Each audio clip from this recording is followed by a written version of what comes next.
Tracy K. Smith. It is produced by Jennifer Lai with Tracy Mumford. Our music is by Alexis Cuadrado. Engineering by Eric Romani and Veronica Rodriguez.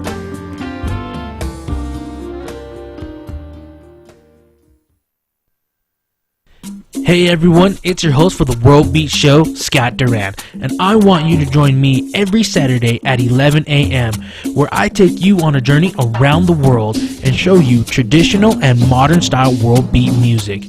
Music from Africa, Spain, France, Japan, China, heck, even songs and artists from the United States itself. So join me every Saturday at 11 a.m. only on the KSJE 90.9 FM. Hi, I'm Sam Payne, host of The Appleseed, an hour filled with stories for you and your family. And we're not talking about news stories here. We're talking about fairy tales and folk tales and personal stories and family tales and even a little music from time to time. And each story could spark a memory for you that you can share with the people that you love. Hear The Appleseed every Thursday at noon, right here on the information and cultural beacon of the Four Corners, KSJE, Farmington, New Mexico.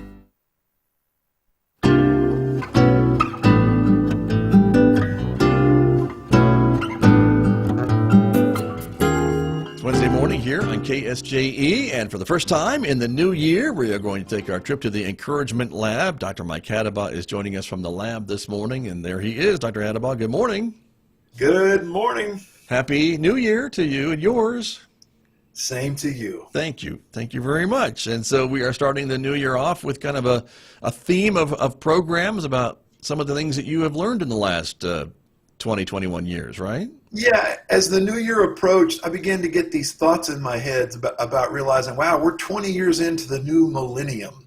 That's right. And so I thought, I began to have these thoughts about what have I learned these first 20 years? It's hard to believe I was in my 30s when we turned into the 2000s, so you can figure out what decade I'm in now. But, I've learned some things, some platitudes, that I would call. Right. And so I thought we'll take some time and just kind of take them as they come, and just do one and focus on it, and then next week do another one, and we'll see how long it goes. But I've got a lot of these that are truths that I've learned.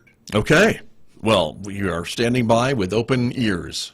All right. So here we go. This week's is the remedy is often worse than the problem or the sickness. Wow, that's very timely, I think. Yeah. Okay.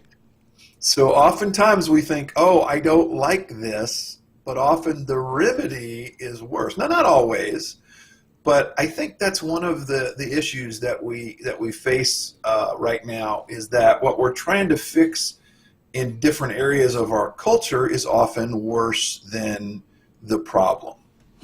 And, this week I noticed that the governor of New York has realized that his economy's dying.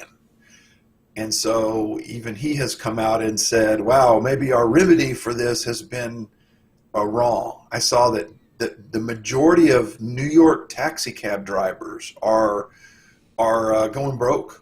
Right. Because they don't have riders. So we'll see if was the remedy worse than the problem, or is the new remedy of opening up, will that remedy be worse?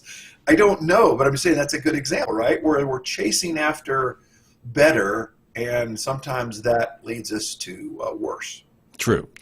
Well, that's very, like I said, very timely, and I think a lot of governors are maybe taking a good, hard, cold look at some of that too these days. And I guess the same could be said for relationships, right? Oh, very much so. Yeah. So oftentimes we look at relationships and we try to fix something that we think is broken about them, but in the process of fixing it, we mess it up even more. Right. I was recently talking to a couple that this person thought that their behavior was going to lead to a better relationship, when actually all it did is it made their partner go, wait a minute, what are you doing? Why are you doing that? Because the reason you're doing this isn't what I'm getting out of this. So say that as vaguely as possible without giving away too much detail. Right. But yeah, right. That happens.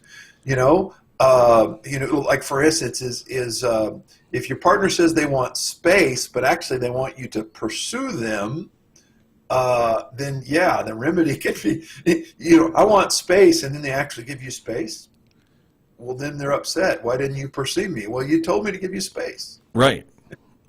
So yeah, so realize that often the remedy is worse than the problem. And by the way, history shows this. One of my favorite lessons to teach on this is the fact that in first century London, they had running sewers. Right. The Romans were great at making sewers. They knew that to get rid of your human waste was a good thing. And when the Romans pulled out, we started dumping our bedchamber pots out into the streets, and that led to all kind of horrible illnesses. So again, the past was better than the future. Interesting. So it's just another example of that. Right. Very true. Well, we're looking forward to hearing more about these things that you have learned in the last 21 years, Dr. Hattabaugh. So we'll continue this next time. All right. We'll see you next week. All right. Thank you. That is Dr. Mike Hattabaugh. He joins me live from the Encouragement Lab every Wednesday right here on KSJE Farmington. In July